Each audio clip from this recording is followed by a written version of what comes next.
네, 안녕하세요. 오늘도 생명을 되살리는 기독선, 성경이 열리고 구원과 만나는 기독선, 일관독법으로 총괄체설하는 기독선의 무선사입니다. 오늘 한 날도 주님의 은혜와 긍휼하신 가운데 승리한 날이 계속되시기를 기도합니다.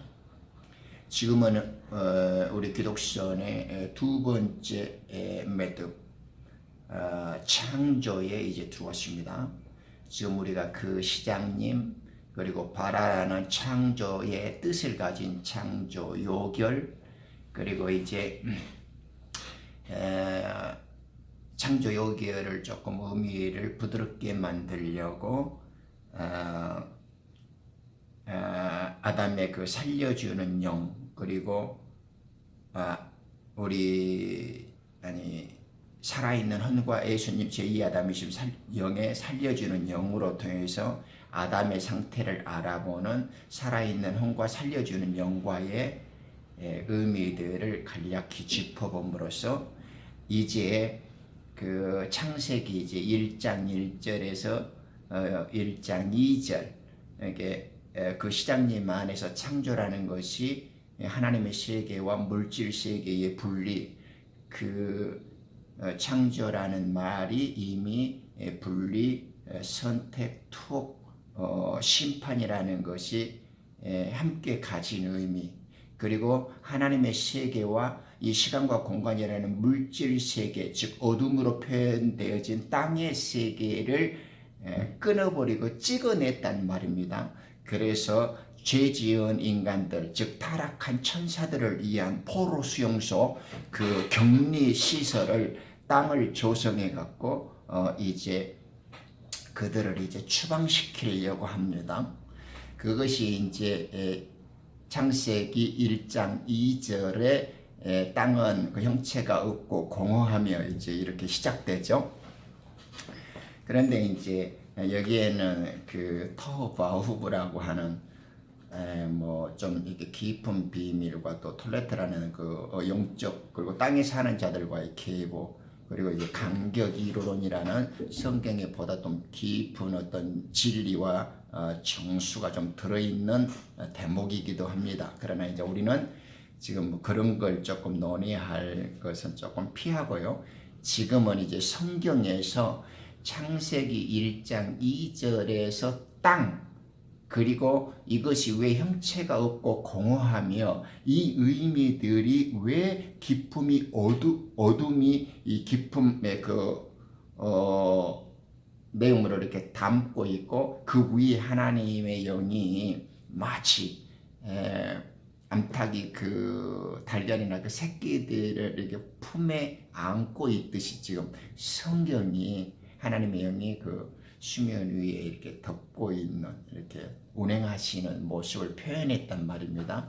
여기에서 우리는 이제 땅과 어둠이 주는 성경적 의미들을 잠깐 고찰해 보면서 이후에 성경이 왜 이렇게 말씀을 하셨는가 하면 우리는 이제 생명의 빛, 영적 빛이 하나님의 그리스도의 그 말씀의 생명을 찾아가지 않습니까?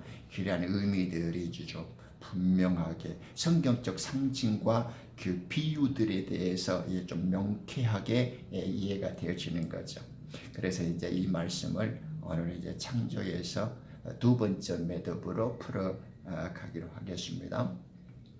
물론 하나님께서 창조하셨다는 것은 이 물질 세계 또 물리적인 모든 일들도 다 하나님께서 빚으신 창조 권능의 결과들이고 마땅히 하나님으로부터 시작되고 일어난 일들이라는 건 당연한 거죠. 네.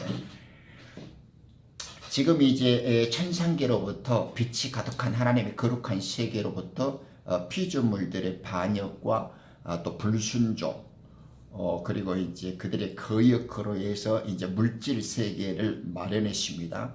그래서 이제 하나님의 천상 세계로부터 이제 끊어내시고 이들에게는 시간과 공간을 대입한 새로운 질서, 새로운 이 세상이라는 곳을 이제 마련해 주셨죠. 빛과 생명의 그리스도이신 하나님을 거역하고 스스로 하나님 되어 살겠다는 사탄과 그 천사들의 반란을 하나님의 은혜와 목적 가운데서 일시적으로 정한 기한 때까지 허용해 주셨습니다. 하나님은.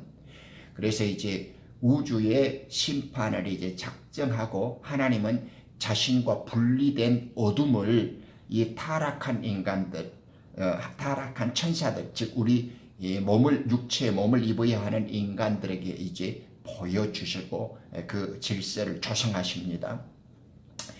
1장 2절에 보죠. 땅은 형체가 없고 공허하며 어둠이 깊음의 표면에 있으며 하나님의 영은 물들의 표면에 거니시더라. 이제 2절부터 시작하죠. 이제 이 바깥 기독교회라는 곳에서는 이 구절과 말씀들에 대해서 아직 태초에 하나님의 창조 역사가 시작되었지만 그 창조의 과정이 끝나지 않아 혼돈하고 공허한 상태라고 곧잘 이렇게 들먹거리죠. 아직도 그런 미개한 말을 하는 그 자들이 있나요? 지금은 없겠죠. 우리 어렸을 때는 맨날 그런 식으로 다 이야기를 하더라고요. 그런 불행한 어법, 그런 그 미숙한 그 하나님의 가르침이 없었으면 좋겠습니다. 그 말이 만약에 사실이라면 왜 하필이면 더 높고 더 신비롭고 더 할 일이 많은 우주에 그 수많은 크고 넓은 공간이 있는데 그런 하늘은 왜 혼돈하고 공허하다고 말하지 않는 것인가요? 우리들은 성경에 보면 모든 민족들은 통성에 한 물방울 같고 저울에 작은 티끌 같다 그러잖아요. 이사야 40장 15절에. 굳이 이 땅이라고 하는 것은 우주에서 티끌이고 주먹만 또 못한 것입니다. 그런데 그 땅을 콕 꼬집어 가지고 이렇게 공허하고 혼돈하다고 그 어둠과 하나님의 심이 운영한다고 그 특별히 딱 꼬집어서 그 작은 이런 인간들이 사는 이 물통에 거품 하나, 물방울 하나 같은 땅이라고 말하겠습니까? 그러니까 우리는 기독선을 하자는 겁니다. 지금 성령께서 하나님이 이 당신의 진리의 말씀 속에서 무엇을 말하려고 하는가? 네, 하나님의 유지를 받들 때 그러죠. 거룩한 하나님의 성지죠.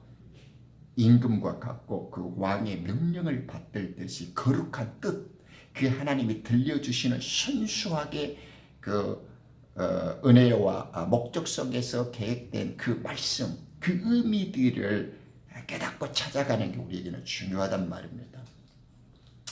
그러니까 성경을 얻고 영생의 진리를 알고자 한다면 그 출발한 창세기 1장 1절에서 5절까지를 어떻게 이해하느냐, 그 깊이에 달렸다 해도 과언이 아니란 말입니다.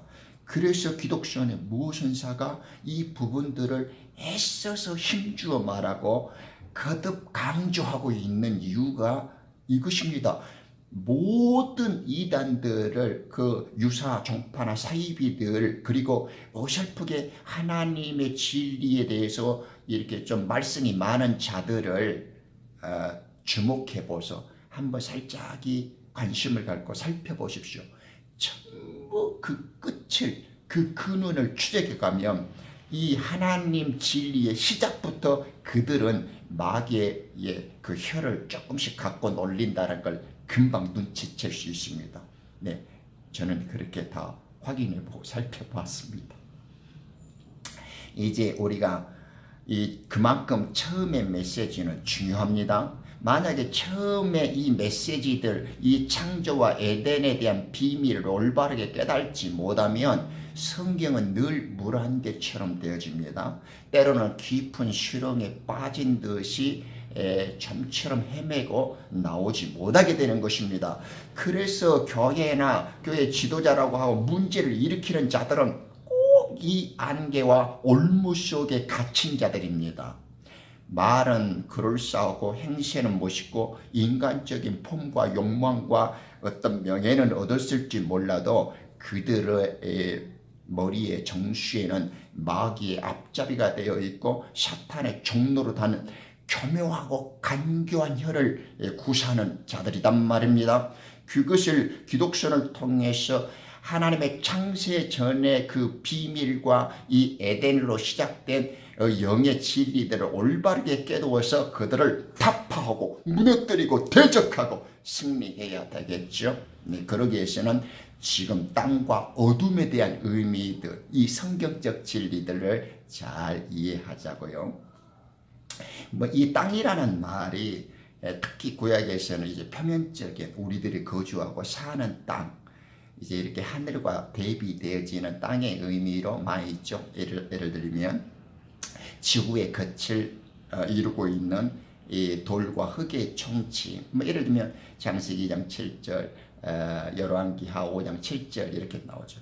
또 하나님께서 세상에서 바다를 제외한 표면, 창세기 1장 10절, 시편 119편 90절, 그리고 동식물이 자라는 곳, 또 사람이 사는 처소, 이사야 45장 18, 로마서 10장 18, 이런 일반적인 땅의 의미들도 성경은 그대로 진술해 줍니다. 있는 그대로도.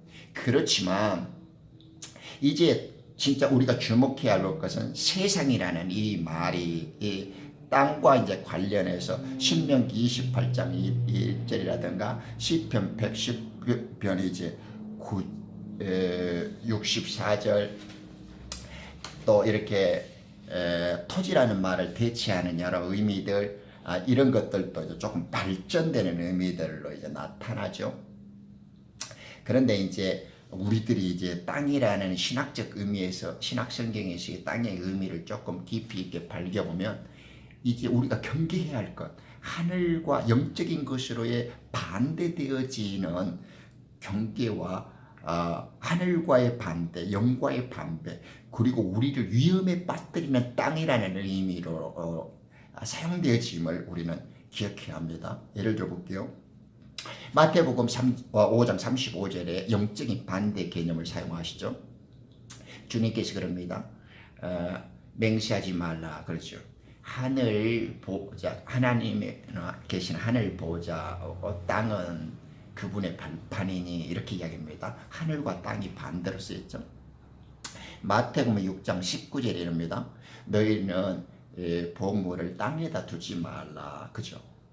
거기에 땅은 왜 땅에다, 우리는 땅에 속한 사람들이 아니잖아요. 우리는 땅의 출신이 아니야. 우리의 소속과 우리의 출신과 우리의 고향은, 우리가 태어난 곳, 우리가 돌아갈 곳은 이곳이 아니에요. 그러니까 이 땅이라는 것은 도덕과 도덕질이 있어요. 그래서 우리는 땅에 보물을 쌓아둘 수가 없죠. 고린도전서 8장 5절에 보면 땅에는 신들이나 하나님이라고 불리는 자들이 많이 있어요. 그죠?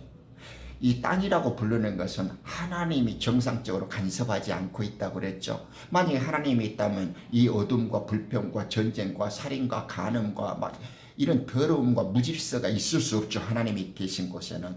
왜냐하면 하나님은 정한 때까지 이 어둠의 주관자에게 허락해 주셨기 때문에 그렇습니다.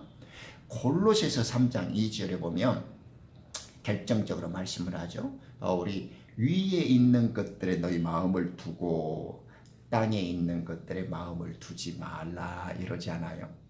그러니까 지금 우리가 이 땅이라는 곳은 우리가 비록 정상적인 환경으로 머물고 있는 건 아니죠. 왜냐하면 우리들은 하나님의 천사라는 고귀한 신분과 고향에서의 찬란한 영광을 갖고 있었던 존재인데 한때 실수로 인해서 하나님의 버림과 그 추방을 받아서 여기에서 지금 포로 수용소에서 격리되어진 채 생명에 대한 재활 교육, 갱생 훈련을 받고 있는 상태단 말입니다. 그러니까 땅에서의 교육과 훈련을 성경적 왕국의 말씀 복음을 통해서 배워야죠. 땅의 의미를. 그래서 이제 이 기본적인 땅의 의미를 조금 기억해 주세요. 땅과 어둠, 지옥이 무슨 말인가를 하나하나 이 기본적인 성경적 진리의 바탕을 둔 의미들을 좀 찾아야 되니까 어둠입니다. 그것이 지금 창세기 1장 1절에서 어둠과 땅을라는 곳을 하나님의 빛의 세계로부터 분리했어요. 물질 세계를. 그리고 좀 시작되어지는 겁니다. 그 다음에 이제 어둠이에요. 어둠. 이 어둠이라는 것도 땅의 단어처럼 성경적 의미들을 좀 배워야 되겠죠. 이게 물리적인 어둠도 있고 물리적인 땅도 있어요. 지금 우리가 영적 존재로 생명을 배우는 자한테 이런 지금 아무것도 움직이지 못한 물리적인 땅과 이 검은 어둠 이런 것은 우리한테 아무 의미가 없잖아요. 그런 것들을 통해서 하나님이 우리에게 생명을 당신의 진리를 가르치시려고 하는가, 그걸 깨닫고 배우는 게 중요하지. 가만히 있는 우리가 발을 딛고 서 있는 땅을 배우거나 밤이면 찾아오는 어둠을 단순히 배우는 건 아니죠. 물론 해가 진 어두운 상태, 또 뭐 빛이 창조되기 이전의 상태, 또 이런 어떤 죽음의 세계나 이 초월적인 어둠, 또 심판 때에 사탄이나 악한 자들이 들어갈 영원한 형벌의 처소, 이런 여러 가지 등들을 이 어둠이나 흑암이라는 말은 갖고 있죠. 흑암 중에 있는 인생이 빛을 발견하는 것은 절박한 가운데 오는 하나님의 도움, 그 구원의 손길을 상징하고 있기도 하죠. 또 빛이 없어 캄캄함, 또 하나님의 창조 사역을 완성하기 이전에 그 물리적인 어두움, 그런 밤과 같은 측면들도 있습니다. 그 중에서 이제 성경적인 그 메시지를 조금 우리가 한두 개 확인해 본 게 좋겠죠. 왜냐하면 어둠과 땅은 결합되어 있지만 어둠 속에 땅도 있고 땅 속에 어둠이 들어있잖아요. 그것은 우리들이 지금 하나님으로부터 분리되고 떠난 자고 죽어있는 자라는 것을 이 보이는 물리적 환경 속에서 우리 하나님을 조금이라도 더 밝히 하나님의 진리와 생명과 당신이 들려주는 생명의 메시지를 이 모든 물리적이고 우리들에게 보여지고 나타나고 들려지는 것들을 통해서 당신의 뜻을 발견하게 되어지기를 더 원하시고 계십니다. 시편 88편 18편에 보면 이렇습니다. 늙어서 죽음 속으로 들려가는 자처럼 나를 어둠 속에 두시고, 이렇게 말합니다. 그러니까 어둠에 있다라는 말이 죽는 자들이에요. 그죠? 에레미야가 3장 6절에 보죠. 똑같이 늙어 죽는 자들이 어두운 곳으로 가는 것처럼 이렇게 죽는다는 말이 어둠 속에 있다라는 말이, 이렇게 어둠이라는 말이 죽음의 세계요, 죽음의 공간이라는 말, 그것을 같이 좀 표현하고 있죠. 악한 자들이 갈 곳이죠. 사무엘상 2장 9절에 보면 악인들은 흑암으로 갈 것이며 이럽니다. 하나님의 백성들은 그 발길을 지켜주시지만은 악인들, 그죠? 하나님을 거역하고 하나님의 말씀을 듣지 않는 자들은 갈 곳이 어둠입니다. 버려지는 형벌의 장소죠.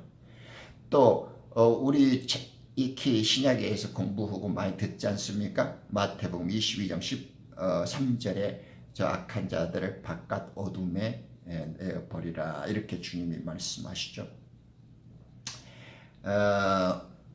우리가 이사야 5장 20절에 이 도움의 손길이나 구원의 몸짓을 비유해서 하는 말도 있죠. 예를 들면 그 악을 선하다 하고 선을 악하다 바꾸며, 또 어둠 대신에 빛을 두며, 이렇게 표현하잖아요.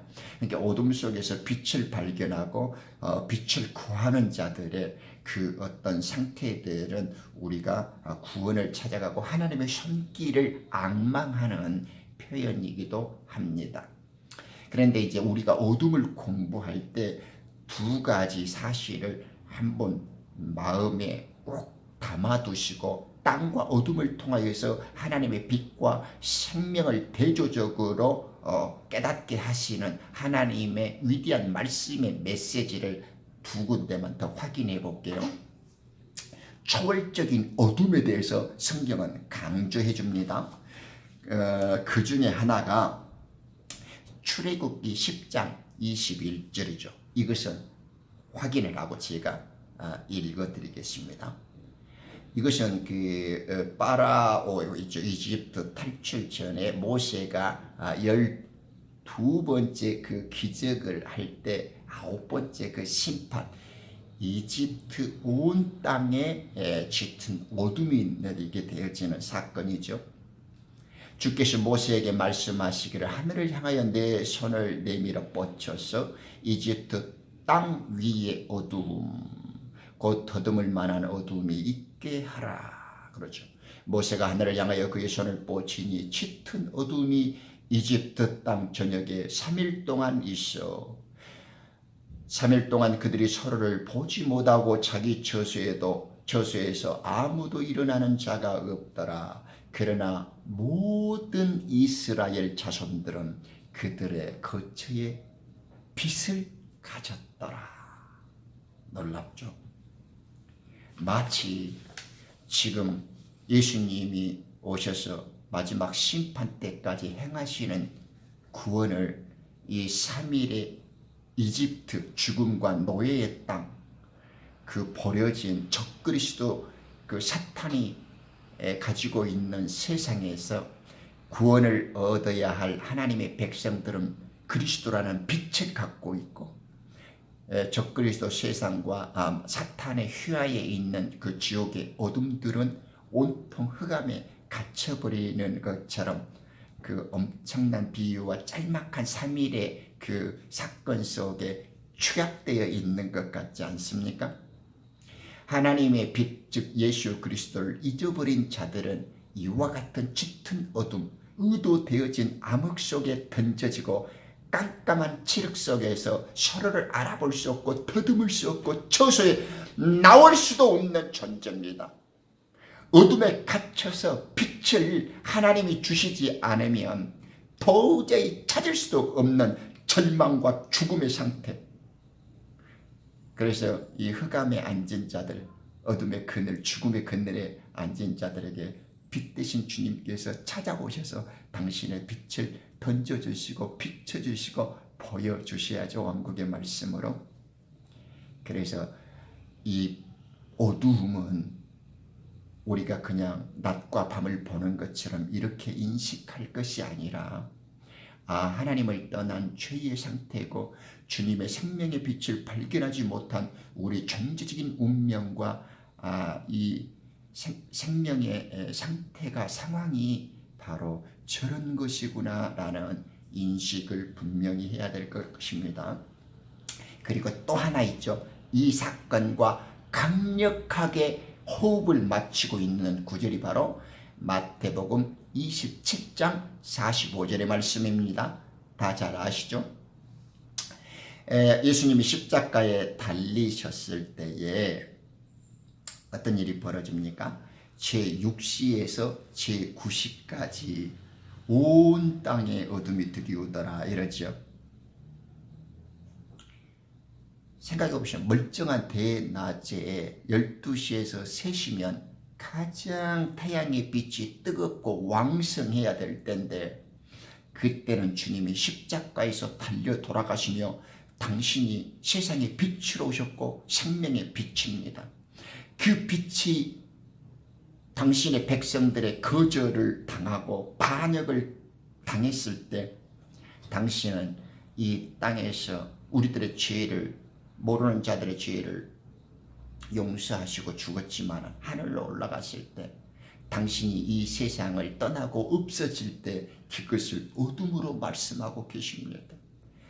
우리가 예수님을 잃어버리면 이 밝은 빛이 떠나가고 우리 온 땅 우리 인생에는 빛을 찾아볼 수가 없게 되어지고 다시 어둠과 암흑을 맞이해야 합니다.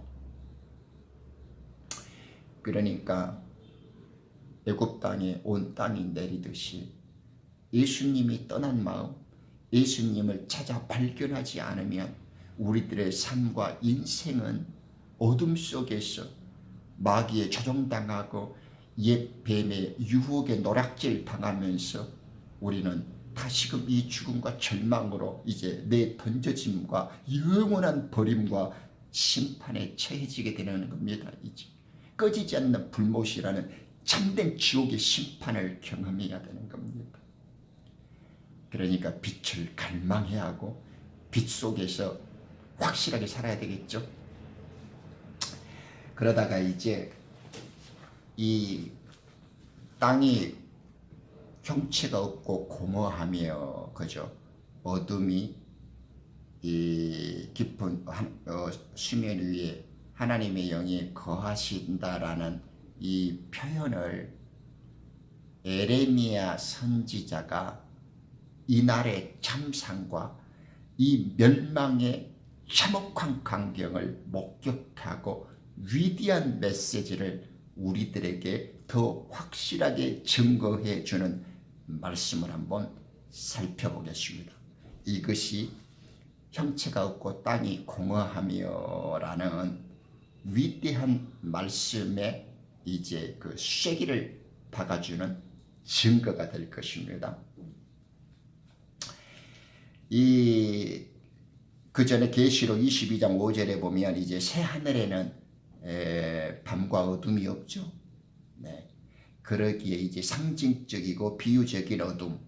그래서 이 어둠이라는 말은 죄악이나 불순종 또는 영적인 무지, 이 사탄의 세력, 또 이 빛 대신 그리스도의 구원과는 어떤 반대 개념으로 언급되고 있다는 측면을 놓치지 마세요. 이 성격 언어의 그 진실이라는 측면에서 보면 예수님은 이 땅에 오신 목적이 심판을 위하여 왔잖아요. 왜냐하면 보지 못하는 자들을 보게 하고 보는 자들을 소경되게 하려고 하신다고 요한복음 9장 39절에서 당신이 직접 증언하셨기 때문에 그렇습니다. 두 눈 멀쩡하게 듣고 있던 바리새인이 우리가 소경이란 말이냐라고 대들잖아요. 그러니까 눈을 감으면 아무것도 볼 수 없듯이 지금 소경이라는 단어를 빌려서 생명과 하나님의 말씀 그리고 그 빛을 너희들은 보지 못하는 존재들이다 라고 지금 비유로 말씀하고 계신 것이죠. 우리가 지금 두 눈을 떴든 길을 갖고 있든 마음으로 깨달음을 갖고 있더라도 너희들은 어둠에 앉은 상태에서는 빛을 볼 수 없다. 그런 존재와 지금 상황이 그렇다라는 것을 소경이라는 그 눈의 비유를 통해서 다시금 지금 확인시켜 주는 겁니다. 하나님은 이런 동일한 화법을 많이 구사하죠. 왜냐하면 그 병든 자의 그 의원에 대한 비유를 들어갔고 마태복음 9장 10절에서도 똑같은 동일한 말씀을 하시잖아요. 죄인을 병든 자에 비추어서. 그러니까 하나님께서 이 단어를 빌려 써서 이 화두를 던지죠. 이렇게. 그러니까 이제 우리들이 그 주님의 그 독특한 어법에 대해서 조금 이렇게 잘 주목을 해야 합니다. 뗏목을 띄우는 것은 강을 건너려고 그러잖아요. 제가 저번에도 말씀드렸지만 통발을 띄우는 이렇게 던지는 건 고기를 잡으려고 하고 손가락을 왜 사용합니까? 근데 뭔가를 지적해주고 싶은 거죠. 사물은 본래의 그 자리에 있습니다. 우리는 그것을 느낄 수 있죠. 그 느낌은 낱말이 되어지죠. 낱말 속에는 그 느낌이 저장되어 최소한으로 홀로 쓸 수 있습니다. 이 작은 뜻의 덩어리를 우리는 단어 혹은 최소한의 말 그리고 낱말이라고 이제 약속해서 사용하잖아요. 그래서 그 낱말을 빌리면 그 속에 간직되어진 뜻이 오가는 것이죠. 단어를 가져와서 그 뜻을 바로 알게 될 때에 우리는 빛을 본 것이다. 이 어둠에서 벗어난 것이다 라고 말을 할 수 있습니다. 그것이 하나님께서 사용하신 말씀의 진수고 정수입니다. 그러니까 하나님의 언어에 담긴 그 뜻을 그 단어를 우리가 가져와서 그 단어 속에 담긴 뜻의 진실을 바로 깨달아서 우리 것으로 만들어야 되겠죠. 이 땅이 형체가 없고 공허하다라는 진실을 가장 완벽하게 제시하는 선지자, 우리의 조상은 에레미야 선지자입니다. 에레미야라는 단어에는 여호와가 버리실 것이다 라는 뜻입니다. 그 이름이요, 하나님의 심판이죠. 에레미야를 잘 이해하면 아주 멋있는데, 이 에레미야서에는 버리다, 내버린다 라는 말이 13번 나옵니다. 성경에서 13번은 굉장히 귀기스러운 산뜻한 의미를 갖고 있어요. 이 충격적인 일은 에레미야가 이스라엘 땅에서 그 백성들이 사라지고 하나님의 이름을 두려고 세운 집이 그 땅에서 이제 불타버리기 전에 그 활동했던 분이잖아요. 그러니까 하나님께서는 이스라엘을 멸망시키기 위해서 이방 왕이 있죠. 적그리스도의 모형, 그 이방 민족, 그 바벨론을 사용해갖고 하나님은 이스라엘 유다를 쓸어버리죠. 하나님께서는 이 모형, 이렇게 이스라엘을 멸망시킨 이 모형적 메시지를 갖고 다니엘서와 요한계시록의 일과 이렇게 연관을 맺게 하십니다. 왜냐하면 이스라엘이 망했다라는 이 사건은 다니엘서와 계시록에 보여지는 미래의 사건들에 대한 모형이기도 하고 예표이기도 해요. 그런데 이 사건들을 통해서 한 걸음 더 나아가면 이미 이 멸망의 심판은 하늘에서 창조 당시에 타락한 천사들에게 행해졌던 것임을 알 수 있습니다. 저는 이것을 보고 또 보면서 많이 그리스도의 영들이 이미 조상들에게 모든 것을 다 보여주고 계시구나 하는 것들을 많이 깨달을 수 있었죠. 같이 확인해 보실까요? 그때의 아픔과 놀람과 충격을 에레미야 선지자는 이렇게 표현합니다. 내 길과 내 행위가 이런 일들을 내게 자초하였으니 이것이 너의 사악함이라. 이는 그것이 쓰고 내 마음에까지 미치기 때문이라. 나의 창자여, 나의 창자여. 바로 내 마음이 아프고 내 마음이 내 안에서 요란하여 내가 잠잠할 수 없으니 오 나의 혼아. 이는 내가 나팔 소리와 전쟁의 경고를 들었습니다.